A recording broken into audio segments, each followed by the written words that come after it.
বাংলাদেশ দীর্ঘজীবী হোক। আসসালামু আলাইকুম রহমতুল্লাহি বারকাতু। এমন সেনাপ্রধানের, এমন সেনাবাহিনীর, এমন পুলিশ বাহিনীর আপনাদের হাতে এমন পায়ে জড়া ধরি। আমি একজন সেনা প্রধান, সবারই হাতে পায়ে জড়া ধরি। দেশকে রক্ষা করেন, আপনাদের হাতে পায়ে ধরি।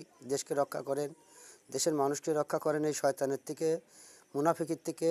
যে সুদখোর, যার মার সাথে জিনা করে, আল্লাহ বলছে সে আমার সাথে যুদ্ধ ঘোষণা করে। সেই সুদখোরের পাশে যদি সেনাবাহিনীর আপনারা থাকেন, আপনার সমান অংশীদার হবেন। এমন পুলিশ বাহিনীরা যা গুনাহ করেছেন আর গুনাহ করেন না, আর মানুষকে মারেন না। আমাদের মা হচ্ছে আমাদের আম্মাজান হচ্ছে আমাদের মা হচ্ছে কিন্তু শেখ হাসিনা, আমাদের মা শেখ হাসিনা, আমাদের পিতা, জাতির পিতা মানে বঙ্গবন্ধু, বাংলাদেশের জাতির পিতা বঙ্গবন্ধু। তিনি কিন্তু এই দেশকে স্বাধীন করছে। আপনাদের এই অরাজক করার জন্য নয়, মানুষ হত্যা করার জন্য নয়। বঙ্গবন্ধু কি বলে গেছে যে আমি আমি পাইছি, সবাই পাইছে সোনার খনি, আমি পাইছি চোরের খনি। পাকিস্তানের মতন দেশটা করেন না। আপনাদের অনুরোধ, আপনাদের হাতে পায়ে জড়াধরি সেনাবাহিনীর ভাই, এই খবরটা সমস্ত সেনাবাহিনীর প্রতি ছাড়া দিবেন।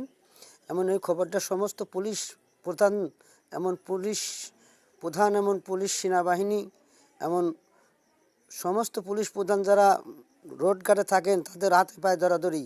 আপনারা আমলিকে গায়ে হাত দেন না, আমলিক মারেন না। কি কারণ একদিন না একদিন আমলিকে এই দেশে আসবেই। সেদিন আপনাদের অবস্থা কী হবে জানেন? আজকে যদি আপনারা মনে করেন জামাত ওঠে, তাহলে সেনাপ্রধানের ফাঁসি হবেই। আমি ইনশাআল্লাহ কয়া দিলাম, ফাঁসি হবেই। এই ডক্টর ইউনূস ফাঁসি দিবেই। যদি বিএনপি ওঠে, ডক্টর ইউনূসকে ফাঁসি দিবে, সেনাপ্রধানকে ফাঁসি দিবেই। এমন রাষ্ট্রপতিকে ফাঁসি দিবেই। দুই প্রধান উঠলে পরেই আপনারা মনে করছেন যে এরা যদি হয় আমরা মনে করে বাঁচবো না। আর শেখ হাসিনা যদি হতে পারে, খোদার কসম করে করছি, আল্লাহর কসম করে করছি, আপনাদের কারোর ফাঁসি দিবে না, কারোর সাধারণ ক্ষমা ঘোষণা করে দিবে। আমি শেখ মুজিবের মিয়ার তফত করছি। এই সাংবাদিকটা অল বিশ্বে সারা দেবেন। শেখ মুজিবের মিয়ার কাছেই সাংবাদিকটা পৌঁছায় দেন। আপনাদের অনুরোধ, আমি বাংলাদেশে একজন নাগরিক, একজন দেশপ্রেমিক হওয়া একজন বয়স্ক লোক। আমি তো স্বাধীন দেখেছি, আপনারা স্বাধীন দেখেন নাই। কত মা বোনের ইজ্জত। আপনাদের মতন সেনারাই যুদ্ধ করেছে, আপনাদের মতন পুলিশরাই যুদ্ধ করেছে পাকিস্তানের সাথে। আর সেই পাকিস্তান যদি আপনারা বানাইতে চান, তাহলে কন এই দেশের মান মর্যাদা রইল? সুদখোর যদি এই দেশের প্রেসিডেন্ট হয়, তাহলে কি এই দেশের কি মান মর্যাদা রইল? আল্লাহর সাথে যুদ্ধ ঘোষণা করে, সেই সুদখোরের সাথে আপনারা যদি থাকেন, নিশ্চয়ই আপনারাও জড়িত। সে সুদখোরে যে দেখা দেয় সেও সমান অধিকার গুণাগার, আর যে খায় সেও সমান অধিকার গুণাগার। এমন সেনাপ্রধানদের সবাই যদি আপনি হাতে পায়ে ধরি,